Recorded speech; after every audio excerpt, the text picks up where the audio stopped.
The wonders of technology these days. Okay. Oh, cool.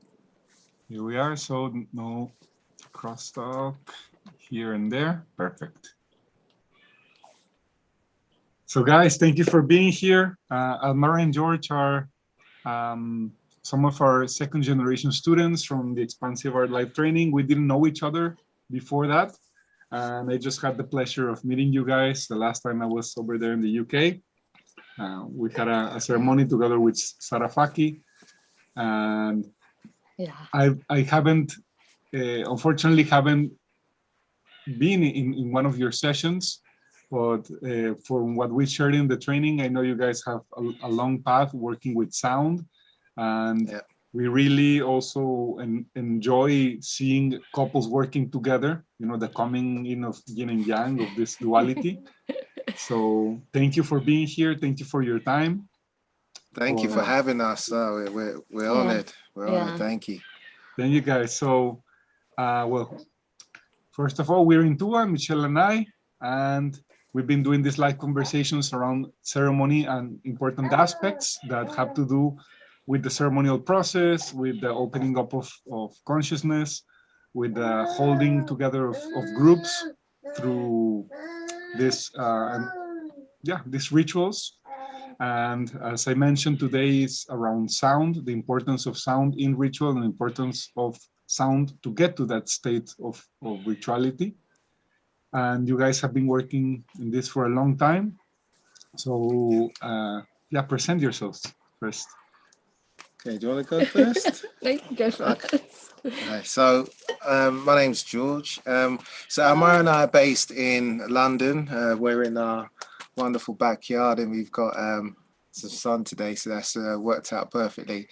So my background, I'm originally a songwriter and producer by trade. I've worked in music all my life, and so it was really interesting when I started actually working with sound as opposed to music, because it's almost like I had to unlearn a lot of things to be free enough to really kind of dive into that space. But yeah, the journey to sound came from my brother introducing me to a sound bath in Los Angeles many years ago. I can't even remember how long ago it was now. And he gave me no preamble. He just said, you know, I think you're going to enjoy this.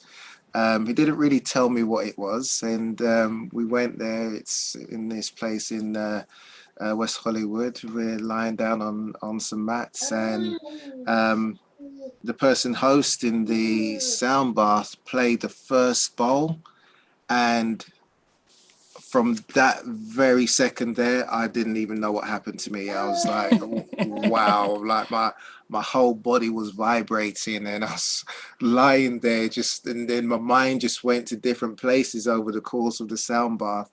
And when it finished, I was like, what just happened? You know? And that just began this process of discovery and investigation where you pull on a thread and you just see where it leads. And, you know, and now our house is full of instruments. Nice. So, what about you? I guess I came to sound in this kind of therapeutic and healing sense when I was traveling around India and Nepal, and just being exposed to sound in a different way that I was used to. Because, you know, when I was younger, I used to love music. I used to lose myself in music.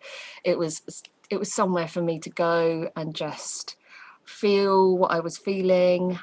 So I've always loved music, and it's kind of inspired me and kind of, you know, cocooned me.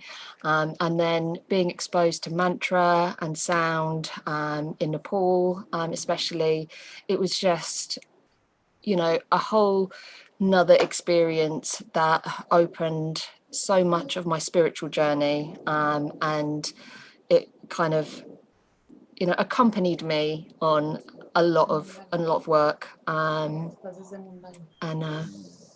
everything okay? Yeah. Yeah. They just showed me that I entered the IG Live through my account instead of into a account.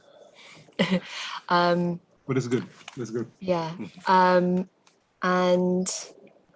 then obviously George, when he kind of started, getting into sound, we'd always go to sound baths together, and we'd always come back and have these like really amazing conversations about what we'd experienced. It would always be very different, and I think that's the amazing thing that sound like allows you to do, is have your own experience, and it takes you to a place that you need, or that you're ready for.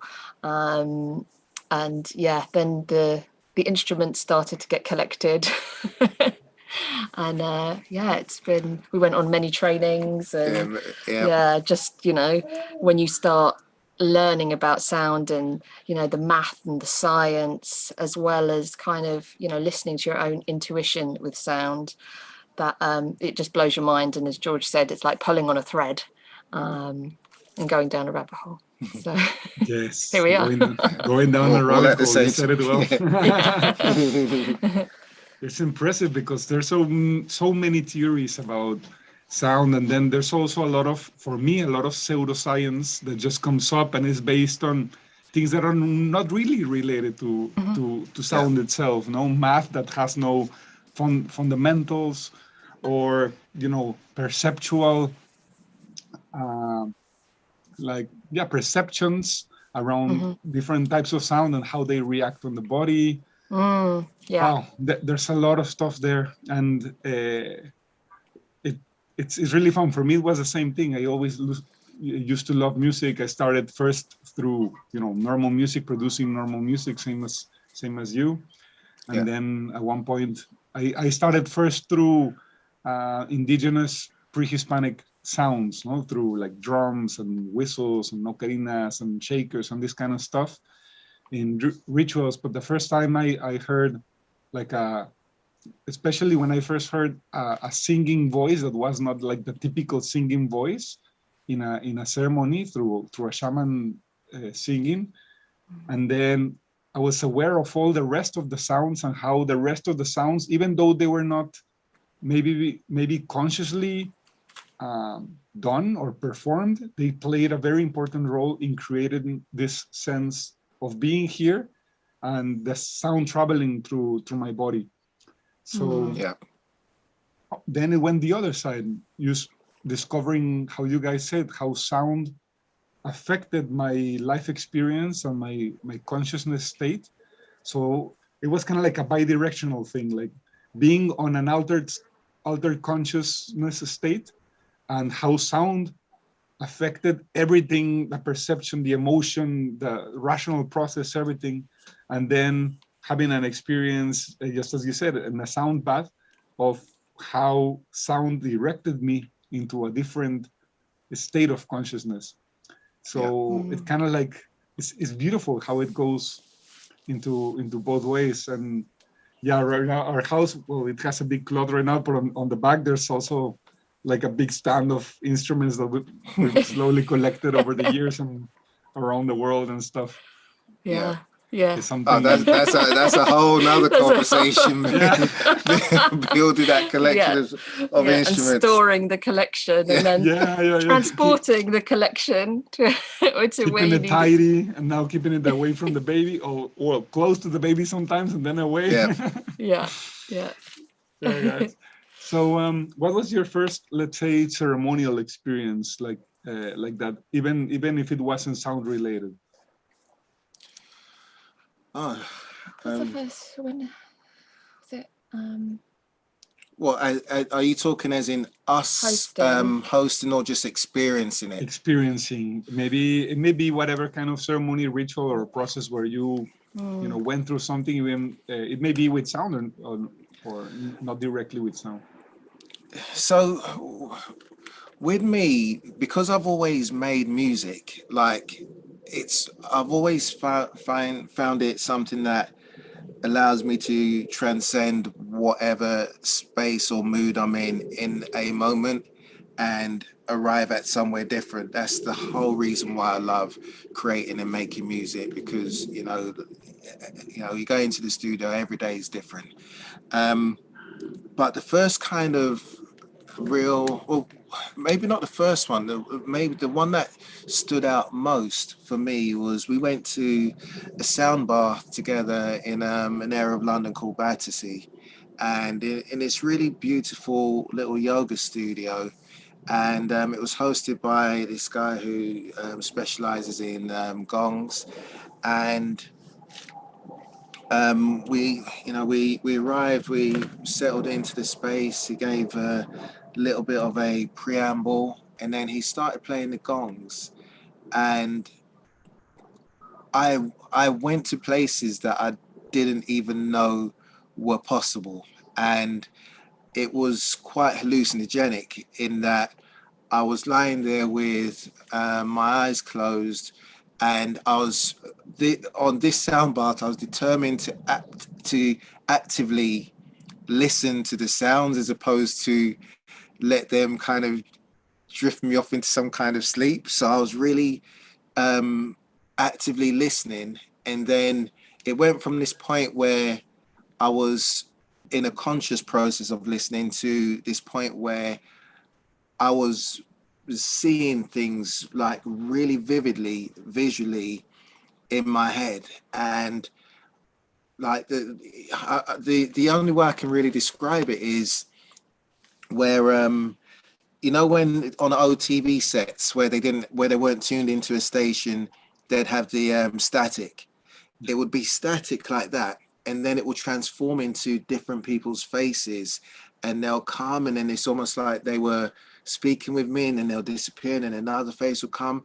And this was all through the way the sound was acting on my body in this space where we've kind of we've been really conscious about slowing down and coming out of our everyday routine and arriving into this different space. So that was probably one of the real kind of standout experiences that I've ever had in that kind of space before we started using cacao or having sound and cacao combined. So if I ever had any kind of, oh, what does sound do and how would I describe it? That was the moment where I just realized that everything is just possible and expansive when you're using sound in that way. And now I'm just, it's almost like a high that you just experience in this really natural and authentic and organic way, just through vibrations, Yeah. I think for me, with just kind of thinking about kind of ceremony and ritual, I used to participate in a women's circle a couple of years ago, and it was kind of like this intensive 12-week cycle that would meet every week, and we'd really anchor practices that would help us, release emotions, connect together as a circle, share experiences. And it really kind of anchored me. The practices and the rituals really kind of anchored a progression and an opening for me. And I think during that process, I just kind of fell in love with rituals, and just how, that coming back to a ritual and coming back, it's like a returning, and it's a returning of intention, and it's a returning to yourself, and just kind of always come back. So, even if you lose sight of the ritual, or, you fall out of habit of doing something, when you come back to it, it's like returning to that path. It's like returning and remembering, what you need, what makes you feel good, and what helps you express yourself. So that's kind of my standout kind of ceremonial experience. And I think we kind of learned about your training through Junior that had been on your training, and he just raved about it so much. And I was just like, yes, we need to. I think I came back from seeing Julia. I was like, we need to do this. It's literally And like that. yeah, it was, and just, you know, through your training and, you know, the practices that you do and the daily cacao. I mean, we absolutely loved doing that whole part of the training, because again, it's like that ritual of the morning, like, you know, instead of our coffee, I'd come down, I'd prepare cacao, and it was just such a beautiful experience. And yeah, we need to do that again, because we're not doing it daily at the moment. But yeah, it's that return. Well, it's cool. It can come and go. Like, Yeah. We're usually drinking more tea in the morning, pu'er tea, and then during the day we're all like eating a lot of cacao all day long, and in the night we'll do, you know. Then trying to come down back to the night, no. Salute to George and to Junior. Yeah. He also a good sound worker and a good friend. Remembering him dearly.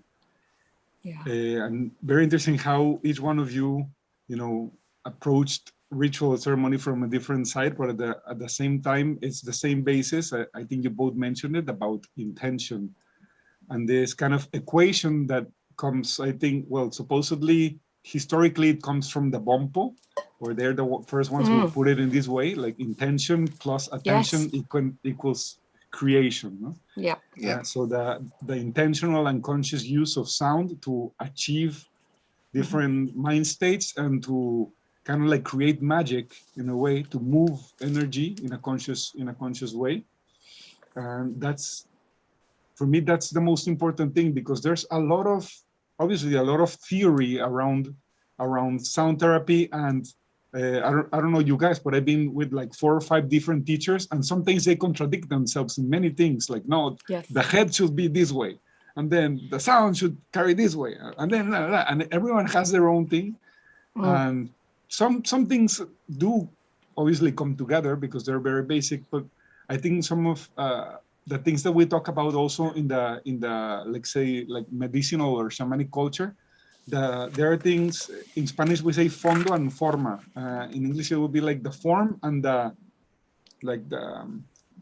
shape that things take, and fondo, what will be fondo, like the thing that underlies that, you know, that kind of like with religions, no? You have that, like the shape of religions, and you have the underlying philosophy that is quite similar among religions, but the shape changes a lot, no? So for me, it's kind of like a little bit the same with this theory or way of working around sound. And many times the shape changes, but the underlying basis and principles and philosophies are the same. And I think one of the most important ones is silence. Like, silence plays such an important role in sound because it is the basis, the underlying matrix, lattice on which everything is created and evolves. And I wanted to hear you guys' experience around that, because obviously we're always affected by the environment, and we've had ceremonies where, you know, I'm playing the singing bowls, or I'm playing something very light, the harp or something, and then this motorcycle comes rushing by with batteries. We even had that on the last ceremony. We're like, you know, the most subtle of sounds, and then suddenly someone puts like a big party music on the side. So yeah, that's interesting, because I was just in central London doing a session, and as I finished the session, a car alarm started to go off literally outside the studio. I was like, oh, that was good. That was timed. We were speaking about silence yesterday. What were you saying? We were talking about how silence is important, because it's kind of where, you know, the sound helps you to travel and helps you to go where you need to go, but then the silence helps you kind of assimilate and kind of rest, and, you know, it's not as active, but it's kind of important for you then to kind of absorb the energy, I suppose. And I think so often we're in a rush just, you know, sometimes as practitioners or sometimes just in receiving sound, to kind of fill that gap, when that's actually like a really beautiful, magical place to be, is just in complete silence. Not that you're ever in complete silence, because there's always sound, the sound of your body, you know, your breath, or just being receptive to that quiet time, I think is really, really special, actually. Yeah, I think along with that is that there's always a temptation for people to fill the void and fill the silence. You know, oftentimes people feel a little bit uncomfortable with silence, and they feel like something needs to go in it. And you know, in the very early stages of me holding space and doing sound baths, I was a bit like that. I was like, oh, I need to feel the space. But there's a little bit of magic that happens when there's that space from the sound, or wherever you are. Like, you know, sometimes, you know, I've got noise cancelling headphones. Sometimes I just put them on in noise cancelling mode, and I'm not even listening to anything. And it's just nice to, you know, there's a certain magic that happens in that space where, you know, there's a stillness that you just can't achieve unless there's silence, you know. And we find that when we are using sound in ceremony or in a sound bath setting, or whether it's in a one-to-one setting where we're actually placing bowls, that moment before we kind of bring it back into the room, there's magic there, because you know, everybody settles. There's been, you know, you play the gong, there's a lot of movement of energy. You play Himalayan bowls, there's a lot of resonance filling the space, and it's not just sound that you're hearing, it's sound that you're feeling. You know, there's a lot of vibrations going on.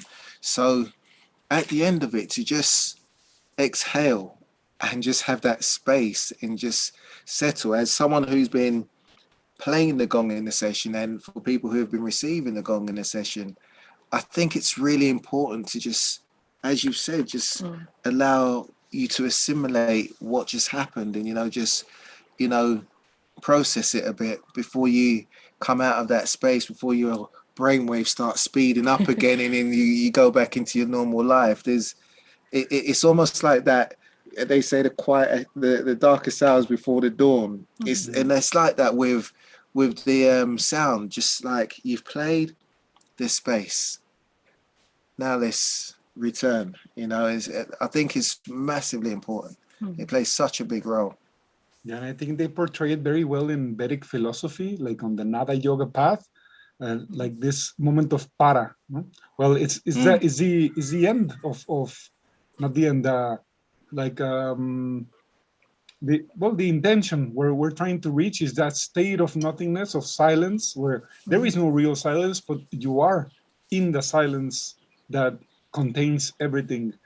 And that process of going down, like that they call pashanti, you know, where the sound is already within you.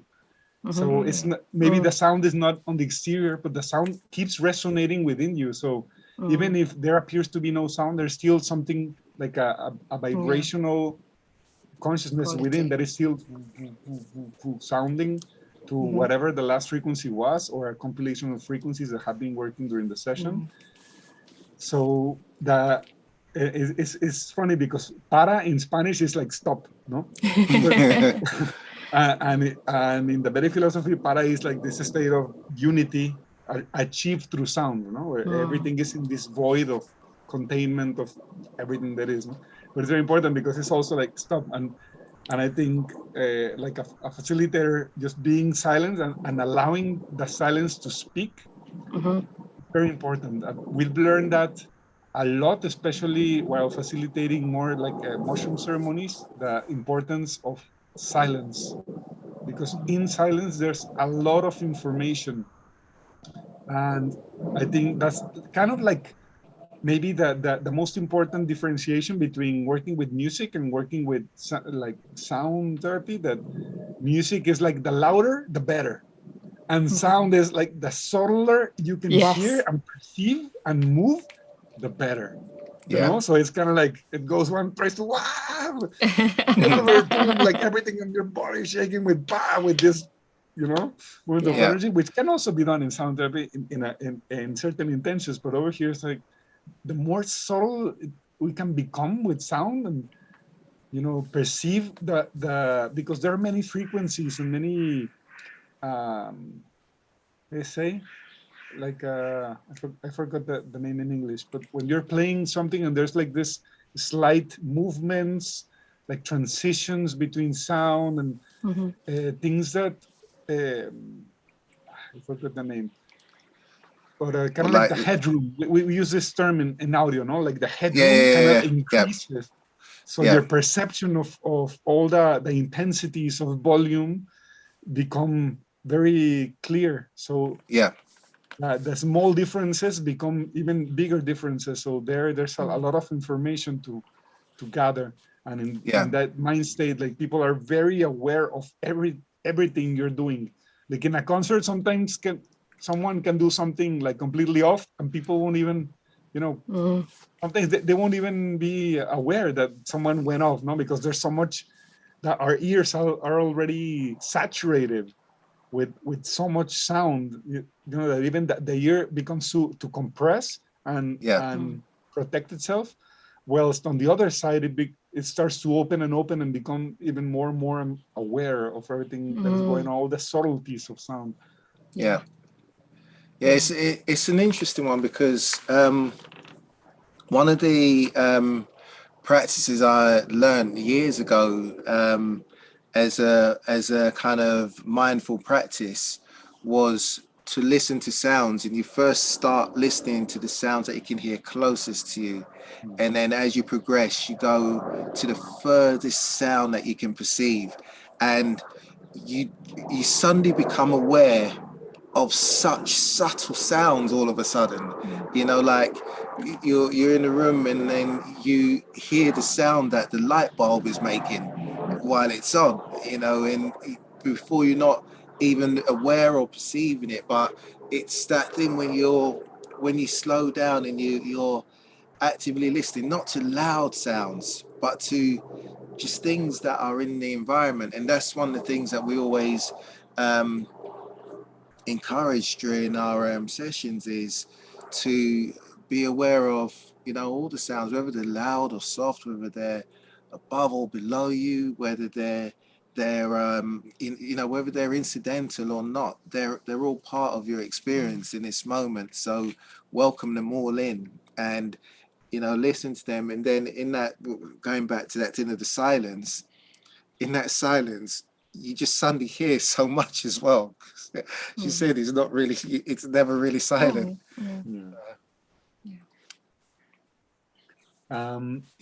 What was like the impact, let's say, of you guys incorporating ceremony into your sound practice? Like how did it evolve? How did it change, or how did it progress? What changes did you guys perceive after started working with the ceremony? I don't know if it was well, I guess from what you said, from the training on, did it have an impact on your sound work? Well, you were the big driver with the sound, so I'll let you talk, because I was on your journey when we first started adding the way cacao. we added sound to the cacao ceremonies. I mean, obviously we were doing sound first and kind of adding the cacao into the sessions. It was just such a natural blend to offer together the ceremony and the kind of journey and the expansiveness that you get with cacao, and then to transition then, I mean, because during the ceremony you're also using sound, so we really love incorporating, you know, vocal expression now and singing, and it kind of almost it's like a journey through the cacao, through this very uplifting ceremony and very personal journey, to then transitioning into a sound session which allows then that person to assimilate, to rest, and kind of go through their own process with. Yeah, it was. We love doing it together. It's just so nice, isn't it? And the feedback is always like out of this world. Like it's like, yeah, great. The other thing that's really interesting is that the way we use sound within the ceremonies is quite interesting, because we start off with playing music that doesn't have any vocal on top. So when you're welcoming people into the space and everything, it's really nice, gentle music. It's got a little bit of a rhythm, so people who have never experienced it before don't walk into a space and go, "Whoa, what's going on here?" It's like there's some familiarity about it, but it's music without any vocals. But then as we start journeying into the ceremony, we then use music and sound in a slightly different way, in that we'll curate a playlist. Some of it will be using live instruments, or some of it will be very specific songs, which are in line with the intention that we're trying to, or we've established for that ceremony. And then one of the things that we find as well is that as you get older and you're living your daily life, you have jobs and everything, your inner child never gets a chance to play, and music and sound really allows that to, really allows your inner child to, say hello again. And one of the things that are really important is that when you shut off your vision, your ears hear more. So most of our cacao ceremonies and sound baths, people are blindfolded, and that by choice, not we don't bind them up. So they'll have a blindfold on, and we'll go through some maybe some sound music that is more spiritual, but there's always a point within that sound bath, or these cacao ceremonies, where we will have some music that gets you to move, and you're really good at digging out some really interesting soundscapes with nice driving beats, not like big club music, but something that gets your body moving. And then it's funny because you start seeing people, it starts off with maybe they're tapping their hand or they're tapping their foot, and then halfway through maybe the first song, they're up, they're moving, and then a simple thing, when was the last time you had both hands above your head?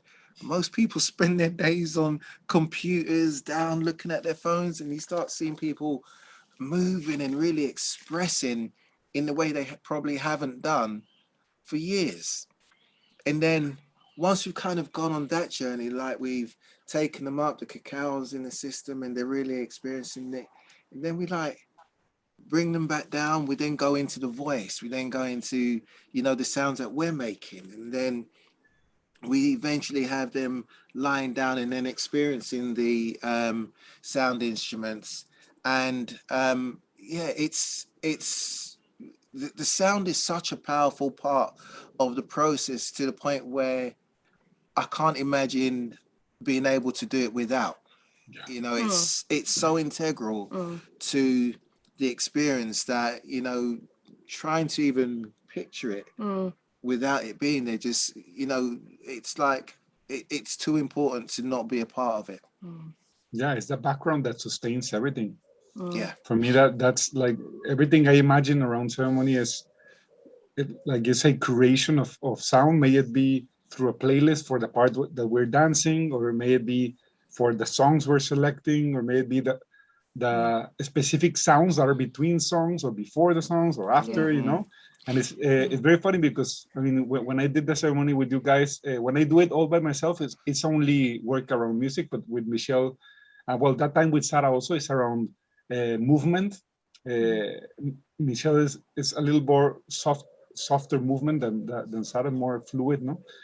But the same thing and concept, going through, well, the intention of the ceremony, then the soundscapes that allow you to go deeper and deeper into those layers of consciousness, become more subtle. And then when you're subtle, the songs start very slowly, very soft songs, so up until this uplifting, energetic singing. Already the expression, no? The welcoming of the expression of everyone, because as you said, it's super important for people to just let go of. I think that's been the main topic that we already touched on these 3 lives that we've done so far, is allowing people to express and to be freely, and to allow their inner child to come out and play, which I think and we always say this on every ceremony, I think the main intention of us adults doing plant medicines and doing rituals is to learn how to be children again. Children again, yeah. At the end, to get out of our own way. Yeah, get all the shit out, and just going back to a simple and joyful, wondrous state where everything is like, wow. No, going into that wow state sometimes takes a lot of work, you know, as adults, to let go of, oh, I know this, oh yeah, I've seen this, oh, I've heard this, oh, I've lived this. And I think with the years, it becomes sometimes harder for people to go into that state. And sometimes for us, it becomes even like we start already simple, no? In the ceremonies, like we're already laughing and already very light and goofy around, when everyone's like, why are they not being so serious? No,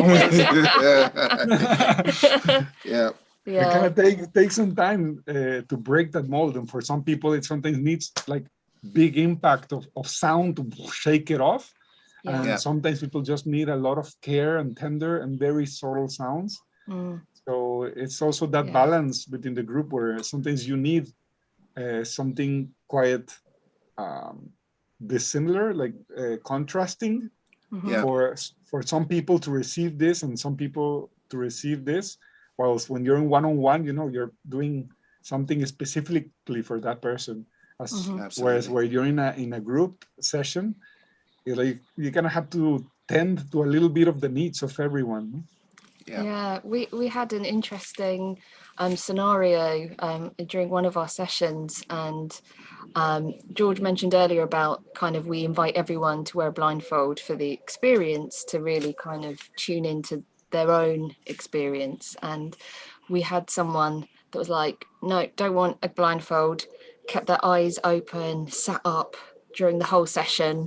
And we're like, and so there's part of you that's like, okay, I hope he, is having the experience that he needs, and trying to tend to that that person as well as the rest of the group. And at the end of the session, we were a bit like, oh, I wonder how his experience was. And he was like, oh my God, like, this has been life-changing. I feel like I can be myself again. Like, I feel like I came in as someone that was pretending to be something, and now I'm like, I feel like I don't have that anymore. And we were like, whoa. That was a big shift. And so I think, for us as well, doing the ceremonies, it's a big learning for us to kind of, not have expectations as well, and, allowing everyone's experience to be their own. And it's, yeah.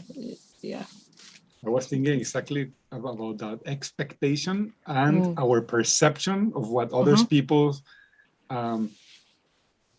processes, because it happens a lot, like you said, and it has happened to us even in the dance, where people are just like, they don't move, It's like everyone's moving, they're in a corner like completely stiff.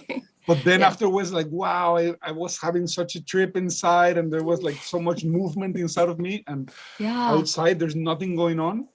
So we've learned over the years that we no longer care how things look on the outside, because that, I mean, there can be obviously a similarity, or that it looks alike of how they are inside, but many times it's a completely different thing of what you're seeing on the outside, or where perception is receiving, and what the person is going through on the inside. Because we started doing the blindfold thing also from, like, I think like the 5th ceremony that we did about 7 years ago on, we started incorporating the blindfolds. And we do have these people that they take it off and they're just like this. Or, I don't know. They're looking at us like this with this face, no? And, it's a little bit like, whoa, what's going on? Relax, man.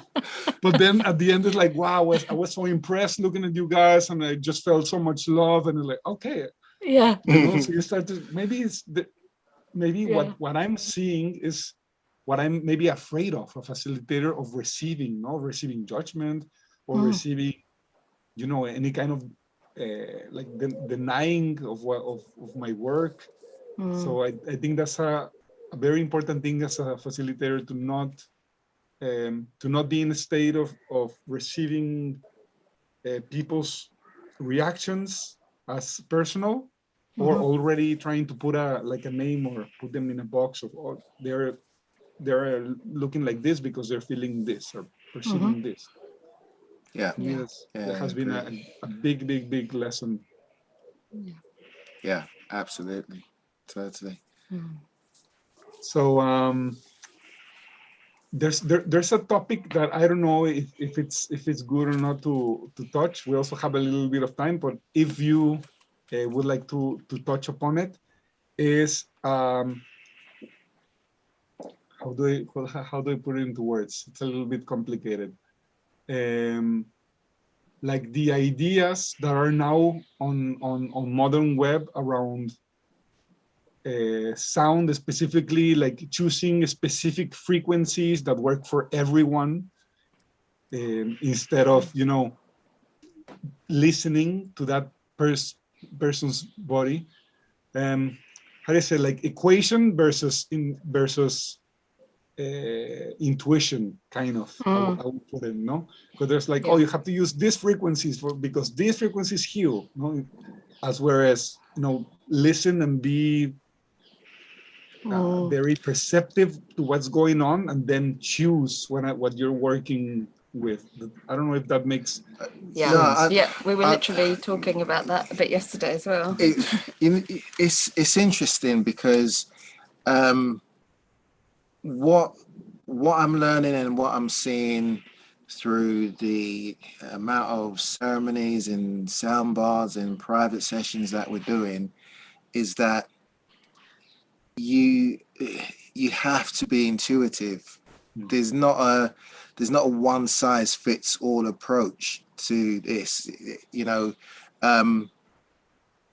The same person may need something different on 2 different occasions. You can't come in and go, okay, I'm gonna I've got all my instruments down tuned to 432. This is the frequency of the earth, and I know that if I play the A with the E, this is going to have this effect. You can't approach it like that. It's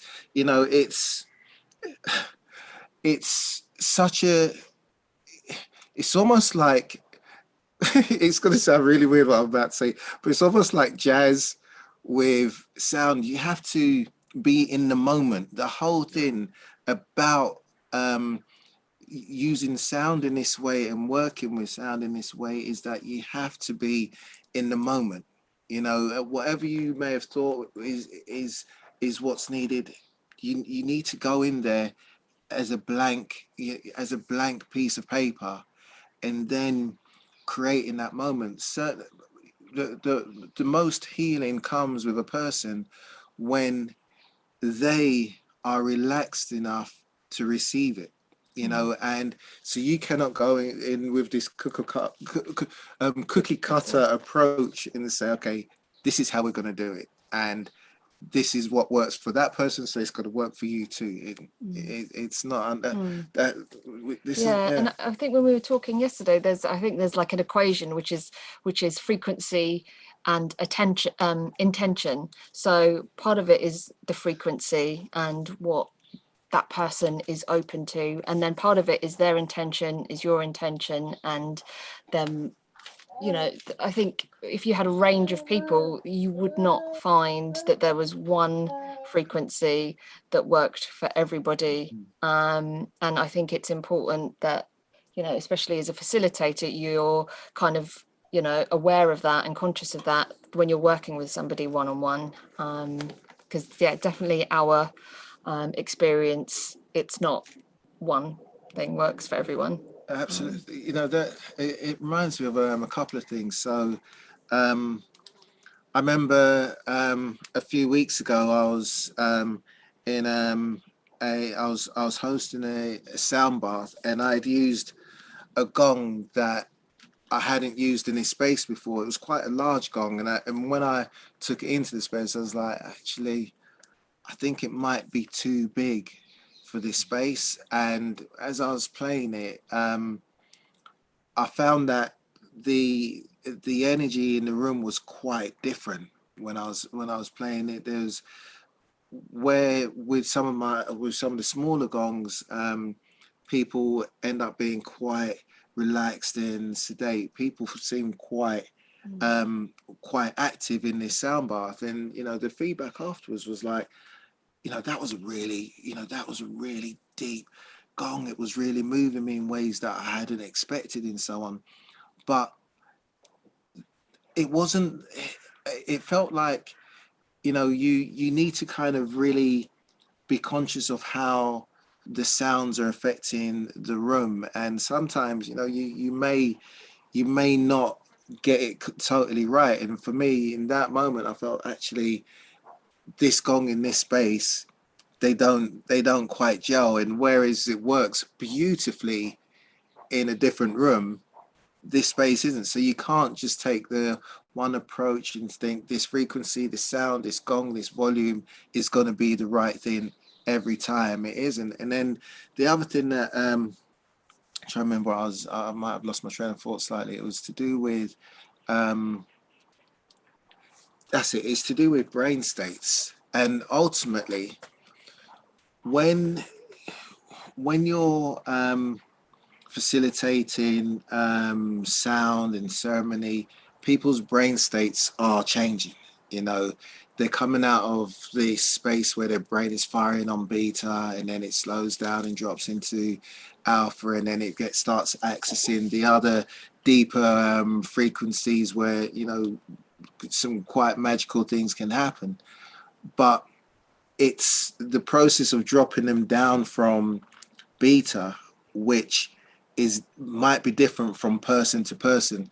Somebody might really like the sound of a particular crystal bowl, and it just helps them arrive at their level. Someone else, it might be a Himalayan bowl, it might be a gong that helps them to arrive at their level. But it goes back to what you're saying. The same thing, you can't take a one size fits all approach, or this frequency is the cure all, because it may not be.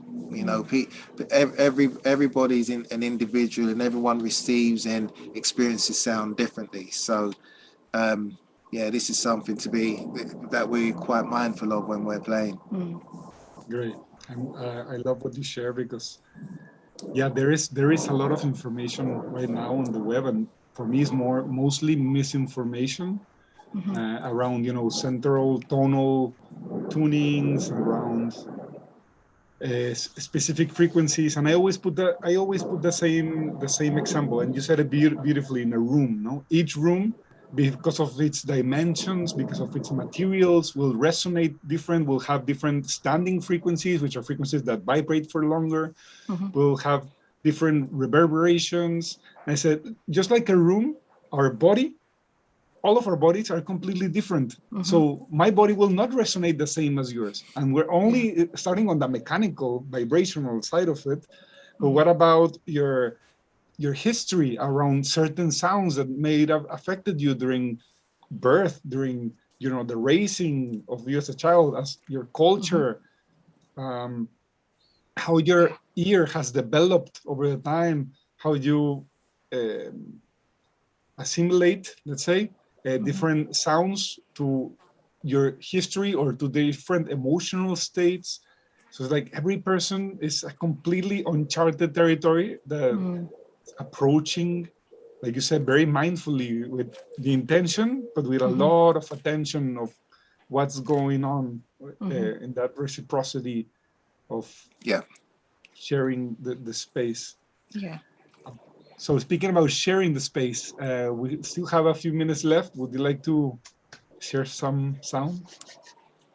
Oh, we'd love to Yes. share that. Wow, we have this fine gong here. Oh, look, it's there. Where did that come from? Do you want to? Do you want to play? I've got these things here. Okay. Okay, so I've got a few minutes. we've got Okay. a few minutes, so Yeah. I'll let you. Yeah. So I guess if whoever is watching right now, if we just close our eyes, just resting into the body where we are, and just starting by noticing the breath, breathing deep into the belly, and as we exhale, just exhaling slowly.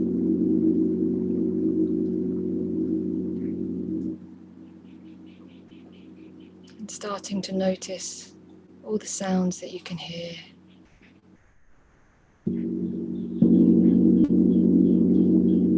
Whether they're through the microphone, headphones, or your environmental sounds.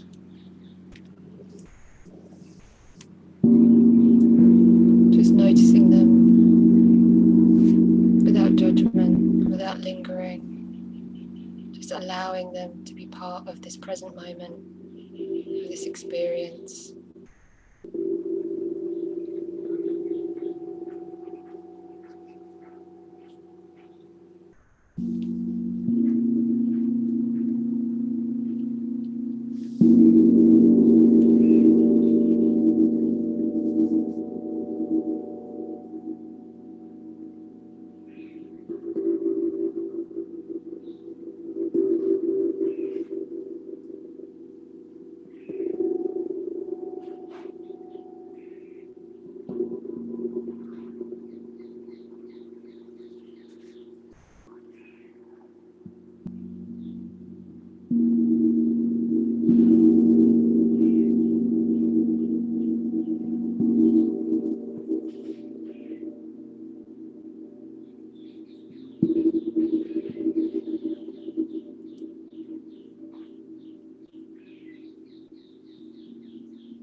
Gently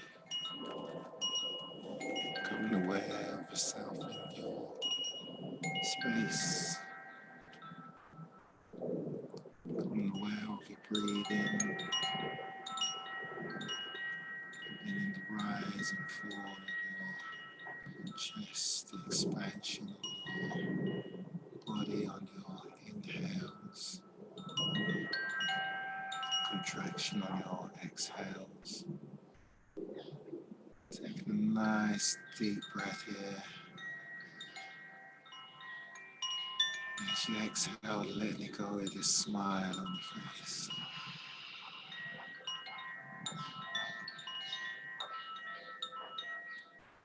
And your next breath, just gently opening your eyes and coming back to the room.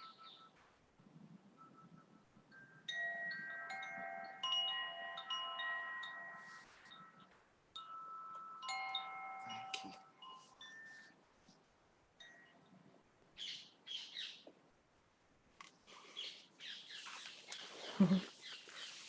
Thank you guys, beautiful. Thank you. And yeah, it's great. Even though there's like a big challenge with sharing sound online, because we have three huge factors, no, which is like the microphone placement, transmission, quality of transmission, let's say of bandwidth or whatever, and then the speaker. So there's a lot of factors in there. You can still feel the intention behind the sound, and still feel the effect within. Good. I feel you. Yeah. So we're already over about 1 hour. So I just want to thank you guys for your time, for being here, for just answering the call, and for everyone's who's listening now or will listen later.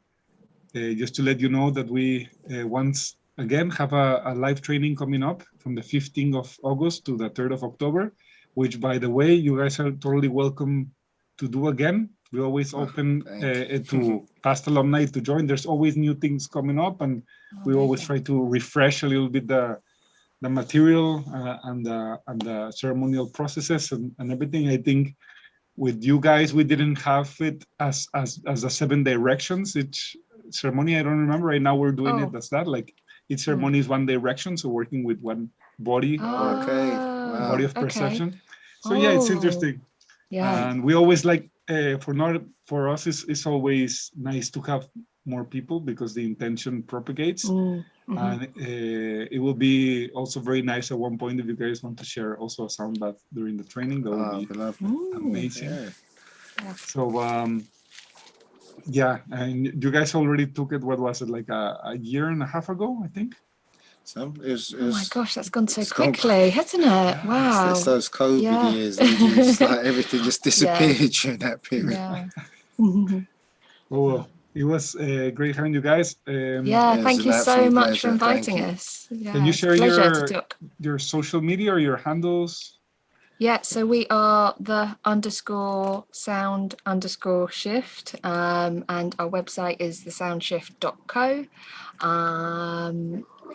That's us. And for us, a little plug, if there's anyone who's got a free period at the beginning of November from the 3rd through to the 7th, we're hosting a retreat in Morocco, which is going to be pretty magical in the Sahara Desert, under the stars. I'm going to be doing a sound bath and some cacao. Sound, movement. It's going to be pretty magical. So check out our Instagram, The Sound Shift. And thank you. I love it. For us, it's very, very exciting and inspirational to see like people, the students who continue and keep giving, working with cacao and working with ceremonies. For us is the most rewarding thing about doing this work. You guys are amazing teachers. Thank you. Thank you. Absolutely. Well, have a great day. You too. We'll keep in touch. Yes, absolutely. Thank you everyone for joining in. Adios. And you can see the replay on YouTube. So go to stop IG.